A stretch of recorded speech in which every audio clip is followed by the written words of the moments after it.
स्वागत है आपका एक बार फिर हमारे YouTube चैनल एग्जामिनेशन अड्डा पर। आज का जो टॉपिक होगा हमारा वो होगा कंपटीशन एग्जाम का सबसे महत्वपूर्ण टॉपिक, साधारण ब्याज और चक्रवृद्धि ब्याज। तो हम उसकी बात करते हैं। साधारण ब्याज और चक्रवृद्धि ब्याज हर एग्जाम में लगभग एक दो क्वेश्चन आने लग गए हैं, तो आज हम बात करेंगे साधारण ब्याज और चक्रवृद्धि ब्याज की। तो अगर मैं बात करूं साधारण ब्याज की, तो ये साधारण ब्याज है क्या? साधारण ब्याज का मतलब क्या होता है, आइए देखते हैं। जैसे कि मैं आपको कहूं कि 1000 रुपए किसी से हमने उधार लिए और उसने कहा कि मैं 10% की दर से 10% वार्षिक साधारण ब्याज की दर से आपसे ब्याज लूंगा। तो यहां पे उसने क्या कहा, 10% साधारण ब्याज की दर से वो वार्षिक आपसे ब्याज लेगा। तो आप कहोगे इसका 10% कितना होगा, आप कहोगे सर 100। और मैं आपको कहूंगा तो दूसरे महीने दूसरे साल की बात करूं तो दूसरे साल में आपको कितनी ब्याज देना पड़ेगा, तो आप कहोगे सर साधारण ब्याज है तो दूसरे वर्ष पहले ये 100 तो लगे हुए थे, दूसरे वर्ष 100 और लग जाएंगे। मैं आपसे बात करूंगा तीसरे वर्ष कितने लगेंगे, तो आप कहोगे सर 100 और 100 तो लगे हुए थे, 100 और लग जाएंगे।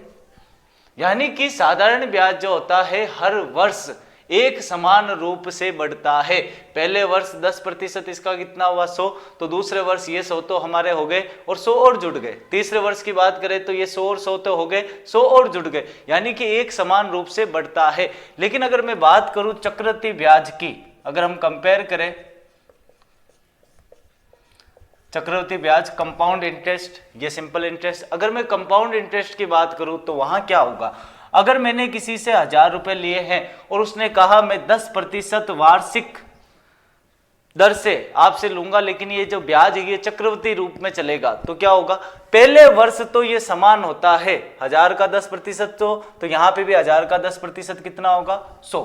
लेकिन जब मैं बात करूंगा दूसरे वर्ष की, तो ये 100 तो पहले दिए हुए थे, 100 और जुड़ेगा, लेकिन ये जो ब्याज है इसका भी 10% लगेगा, तो इसका 10% कितना हो जाएगा 10।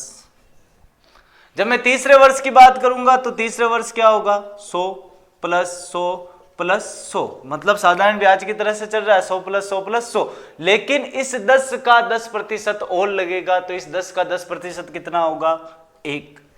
तो इस तरह से हमारे क्या होता है चक्रवृद्धि ब्याज में, ये ब्याज एक चक्र के रूप में चलता रहता है, इसलिए इसे कौन सा ब्याज कहते हैं हम, चक्रवृद्धि ब्याज।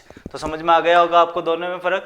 यहाँ साधारण ब्याज एक समान रूप से बढ़ता है, एक समान रूप से उतना ही रहता है, जबकि यहाँ बात करें तो यहाँ ब्याज पर ब्याज लगता है, तो ये क्या कहलाता है चक्रवृद्धि ब्याज।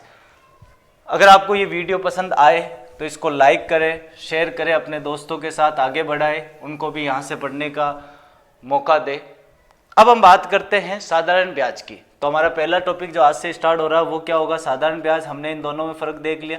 साधारण ब्याज का एक सिंपल सा फॉर्मूला आपने देखा होगा, मूलधन इंटू दर इंटू समय बट्टा 100। सबसे पहली बात हम करते हैं कि ये 100 कहां से आया। तो देखो ये जो दर होती है ये हमेशा प्रतिशत में होती है। अभी भी हमने बात की थी 10%, तो प्रतिशत जब हटता है तो नीचे कितना आ जाता है 100। जैसे 5%, इसका मतलब क्या होता है 5/100, तो इसलिए इस सूत्र में नीचे क्या आया 100। तो ये जो था कि भाई साधारण ब्याज कितना होगा, किसी मूलधन अगर हमको कोई राशि दे दे कि 5000 रुपए 5% की दर से आपको धन उधार लिया है, तो बताओ ब्याज कितना होगा। ये जो क्वेश्चन है ये पुराने टाइप के हो गए। आज जो क्वेश्चन पूछे जाते हैं उसमें आपको साधारण ब्याज दिया हुआ होता है और आपसे पूछ लिया जाता है मूलधन, दर और समय। तो हम ये चीज बता करते हैं। तो देखो मूलधन, दर और समय, अगर साधारण ब्याज पूछे आपसे तो सिंपल सा सूत्र है मूलधन इंटू दर इंटू समय बट्टा 100। लेकिन अगर आपसे मूलधन, दर और समय पूछ ले तो आपको क्या करना है, इधर ध्यान दो, ये 100 इधर भाग में है, इधर जाएगा तो क्या होगा गुणा, तो इधर क्या आ जाएगा साधारण ब्याज इंटू 100। तो इन तीनों के सूत्र में साधारण ब्याज इंटू 100 हमेशा ऊपर रहेगा। यहां पे भी क्या आ जाएगा साधारण ब्याज इंटू 100, यहां पे भी क्या आ जाएगा साधारण ब्याज इंटू 100।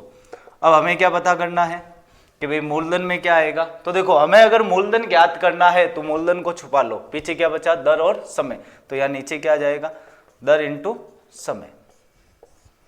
अगर अपन को दर ज्ञात करनी है तो दर को छुपा लो, पीछे क्या बच गया मूलधन इंटू समय, तो नीचे क्या आ जाएगा मूलधन इंटू समय।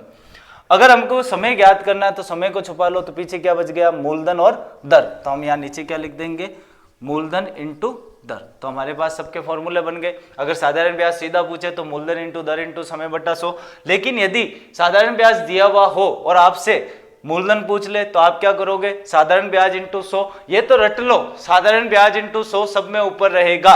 अब अगर मूलधन ज्ञात करना है तो मूलधन को छुपा लिया, पीछे क्या रहा, दर इंटू समय, तो दर इंटू समय नीचे आ गया। अगर दर ज्ञात करनी है तो दर को छुपा लो, पीछे क्या बचा, मूलधन और समय नीचे आ गया। यहां पे क्या हुआ, हमसे पूछा समय, समय को छुपा लिया तो पीछे क्या बचा, मूलधन इंटू दर, वो नीचे आ गए। मतलब कि सबके सूत्र में साधारण ब्याज इंटू 100 तो क्या आएगा, ऊपर आएगा। तो हम बात करते हैं पहले क्वेश्चन की। पहला क्वेश्चन है हमारे 5,000 रुपए की धनराशि 20% वार्षिक साधारण ब्याज से उधार ली गई है, तो 3 वर्ष में इसका साधारण ब्याज कितना होगा। तो 3 वर्ष में इसका साधारण ब्याज क्या होगा। अब यहां हम एक इंपॉर्टेंट चीज सीखने वाले हैं, उस पर ध्यान दें। यहां बात आती है समय की। समय हमेशा अपन को चाहिए किस में होता है, वर्ष में। समय हमेशा किस में चाहिए होगा, वर्ष में। जैसे यहां सवाल क्या लिखा हुआ है, 5,000 रुपए की धनराशि 20% वार्षिक साधारण ब्याज की दर से उधार ली गई है, तो 3 वर्ष में इसका साधारण ब्याज क्या होगा। अब यहां समय वर्ष में पहले से दिया हुआ है। बाय द वे, कोई क्वेश्चन ऐसा आ जाए जिसमें कि समय महीने और दिन में दिया हुआ हो तो क्या करना है। अगर समय महीने में दिया गया हो या फिर समय किस में दिया गया हो, दिन में दिया गया हो, तो आपको पता है एक वर्ष में कितने महीने होते हैं, 12। तो आप उस महीनों की संख्या में किसका भाग दे दोगे, 12 का। और अगर दिन में दी गई है तो दिन में एक वर्ष में कितने दिन होते हैं, 365, तो आपको किसका भाग देना है, 365 का। ठीक है, तो यहां अपन सवाल करते हैं, 5,000 की धनराशि 20% वार्षिक साधारण ब्याज की दर से उधार ली गई है, तो 3 वर्ष में इसका साधारण ब्याज क्या होगा। हमसे क्या पूछा, साधारण ब्याज। साधारण ब्याज का फॉर्मूला क्या होता है, मूलधन इंटू दर इंटू समय बट्टा क्या लिखते हैं अपन, 100। तो मूलधन कितना है, जो राशि उधार ली गई है वो मूलधन कहलाती है। तो राशि कितनी उधार ली, 5,000। दर कितनी है, 20, तो यहाँ क्या लिख दिया, 20। समय कितना है, 3 वर्ष, तो यहाँ क्या लिख दिया, 3, और यहाँ क्या हो जाएगा, 100। तो इसको काट दो, 2 जीरो से 2 जीरो कट गए। 5 को गुणा करोगे 2 से तो 5 दूनी 10, 10 को 3 से गुणा करोगे तो 30, और पीछे कितने जीरो बच गए, 2 जीरो। तो कितने हो जाएगा इसका ब्याज, 3,000 रुपये। आराम से नोट कर ले इसको।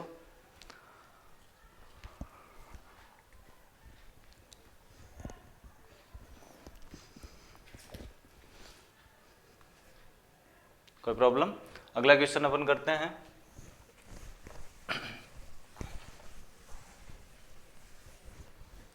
जैसे यहां पे हमारे क्वेश्चन ये बना दे अपन, 10,000 की धनराशि 20% वार्षिक साधारण ब्याज की दर से उधार ली गई है, तो 73 दिन में इसका साधारण ब्याज कितना होगा। अब यहाँ पे मैंने वर्ष की जगह क्या लिखा गया, दिन। तो आपको बताया दिन में भाग किसका देना है, 365 का। तो सबसे पहले जैसे अपन लिखते थे वैसे इसको लिखेंगे। साधारण ब्याज बराबर क्या होता है, मूलधन इंटू दर इंटू समय बट्टा 100। मूलधन कितना है, 10,000। दर कितनी है, 20। समय कितना है, 73, एक बार 73 लिख दे आप, बट्टा 100। लेकिन यहां पर हमें ये क्या आया हुआ है, दिन आए हुए हैं। तो दिन है इसलिए हम इसको किस में चेंज करेंगे, वर्ष में। और दिनों को वर्ष में चेंज करने के लिए किसका भाग देते हैं, 365 का। अब इसको काटो आराम से, 2 जीरो से 2 जीरो कट गए। 73 का भाग दोगे तो कितनी बार जाएगा, 5 बार। 5 का भाग दे दो कितनी बार, 4 बार। 4 इंटू 100 कितना हो जाएगा, 400। तो कितने रुपए लगेंगे, 400 रुपए इसके आंसर। नोट कर ले इसको।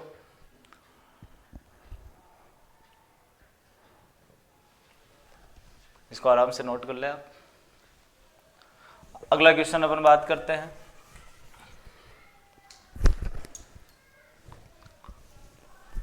यहां पे अपन क्वेश्चन कर ले, 9,000 रुपए यहाँ पर अपन कर ले 12% की वार्षिक दर, और यहाँ दिनों की जगह हम क्या लिख दे 3 महीने में इसका साधारण ब्याज क्या होगा। तो आइए नोट करते देखते हैं। 9,000 रुपए की धनराशि 12% वार्षिक साधारण ब्याज की दर से उधार ली गई है, तो 3 महीने में इसका साधारण ब्याज क्या होगा। तो वही अपना मूलधन इंटू दर इंटू समय। मूलधन कितना उधार लिया गया है 9,000, दर कितनी है 12, महीने कितने हैं 3/100। अब यहाँ पर क्या आ गया अपने पास में महीने, तो महीने को वर्ष में चेंज करने के लिए किसका भाग देते हैं 12 का, तो यहाँ किसका भाग दे देंगे 12 का। 12 से 12 कट गए, 2 0 से 2 0 कट गए, 9 3 27, तो कितने रुपए आ जाएंगे 270 रुपए। आराम से नोट कर ले इसको आप।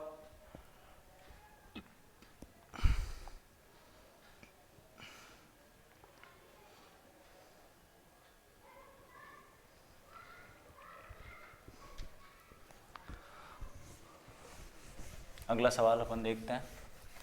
अगला सवाल अपन लिखते हैं, वो क्या होगा 5,000 रुपए की धनराशि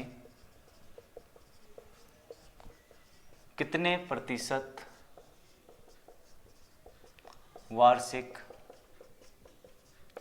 साधारण ब्याज से उधार दी जाए ताकि 3 वर्ष में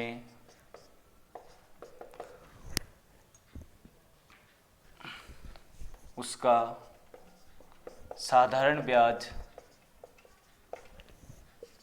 3,000 रुपये हो जाए।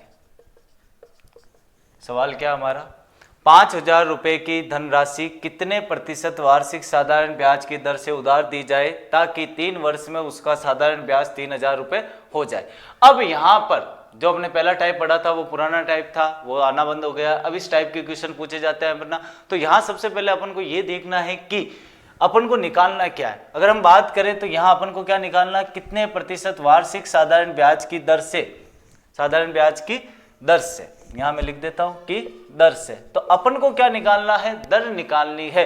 तो दर, मूलधन और समय के लिए मैंने आपको सूत्र बताया था, दर निकालनी हो तो क्या आएगा साधारण ब्याज इंटू 100 बट्टा। अब अपन बात करें होता क्या है मूलधन, दर और समय। दर यहाँ पे आ गया है तो पीछे क्या बच गया मूलधन और समय, तो यहाँ पे हम क्या लिख देंगे मूलधन और समय। साधारण ब्याज कितना है 3,000 इंटू 100। मूलधन, मूलधन अपने कितना उधार दिया है या लिया है 5,000 इंटू समय, समय कितना है 3। 3 0 से 3 0 कट गए, 3 से 3 कट गया, 5 का भाग 2, तो कितने प्रतिशत आ जाएगा 20% वार्षिक साधारण ब्याज की दर से अगर हम उधार दे तो 5,000 रुपए की धनराशि का ब्याज 3 वर्ष में कितना हो जाएगा 3,000 रुपए हो जाएगा।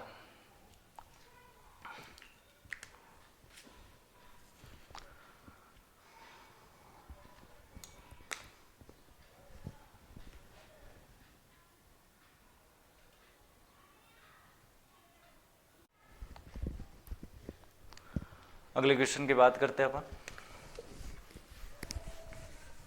अगला क्वेश्चन लिखते हैं अपन, वह कौन सी धनराशि होगी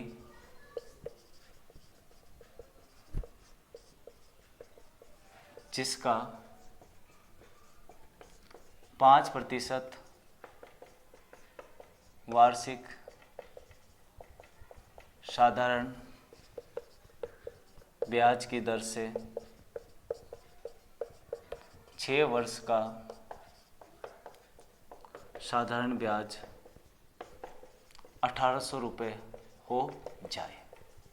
क्या है क्वेश्चन अपने पास में, वह कौन सी धनराशि होगी जिसका 5% वार्षिक साधारण ब्याज की दर से 6 वर्ष का साधारण ब्याज 1,800 रुपये हो जाए। यानी कि हमसे क्या पूछा, वह कौन सी धनराशि होगी। धनराशि होगी का मतलब हमने क्या उधार दी है क्या ली है, मतलब कि मूलधन ज्ञात करना है। तो मूलधन के लिए हमने क्या सूत्र लिखा था, मूलधन, जब भी मूलधन, दर और समय आए तो क्या ऊपर रखना है साधारण ब्याज इंटू 100। तो हम यहाँ पे क्या लिखेंगे साधारण ब्याज इंटू 100 बट्टा। अब मूलधन आ गया, पीछे क्या बच गया दर और समय, तो यहाँ हम क्या लिख देंगे दर और समय। साधारण ब्याज कितना है 1,800 रुपये इंटू 100।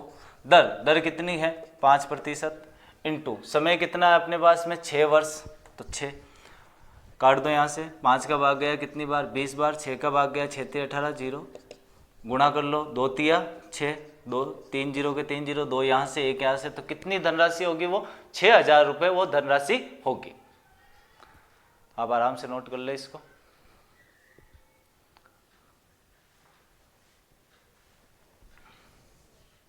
अब कर दो। अगला क्वेश्चन की बात करते हैं अपन। अगला क्वेश्चन क्या अपने पास में, 8,000 रुपये की धनराशि 10% वार्षिक साधारण ब्याज की दर से कितने समय में 9,600 हो जाएगी। सवाल क्या है, आराम से देख लें। 8,000 रुपये की धनराशि 10% वार्षिक साधारण ब्याज की दर से कितने समय में 9,600 रुपये हो जाएगी। अब यहां पे क्या कहा है कि 8,000 रुपये की धनराशि कितनी हो जाएगी, 9,600, मतलब कि यहां अपन को साधारण ब्याज निकालना है। 8,000 रुपये कितने हो गए, 9,600, तो कितने रुपए जुड़ गए इसमें, 1,600 रुपये, यानी कि साधारण ब्याज क्या है 1,600। अब अपन को ज्ञात क्या करना है, आप कितने समय में, यानी समय ज्ञात करना है। जब भी मैंने कहा आपको मूलधन हो, दर हो, समय हो, तो क्या करते हैं, साधारण ब्याज इंटू 100 को कहाँ रखते हैं, ऊपर, और नीचे क्या रखते हैं अपन, मूलधन इंटू दर। तो साधारण ब्याज क्या है अपने 1,600, 100 मूलधन कितनी धनराशि है 8,000, दर कितनी है 10, तो 2 0 से 2 0 कट गए, 1 0 से 1 0 कट गया, 16 का भाग दूंगा 16 5 80, 5 का भाग कितनी बार, 2 बार, तो क्या आ जाएगा अपने पास में 2 वर्ष। हमेशा ध्यान रखना समय यहाँ से वर्ष में ही आएगा, नोट कर ले इसको। तो ये था हमारा पहला पार्ट साधारण ब्याज और चक्रवृद्धि ब्याज में। अगर आपको ये पसंद आया हो तो इसको लाइक करें, सब्सक्राइब करें और आगे बढ़ाएं। इसका दूसरा पार्ट बहुत जल्दी आपके पास अवेलेबल होगा। धन्यवाद।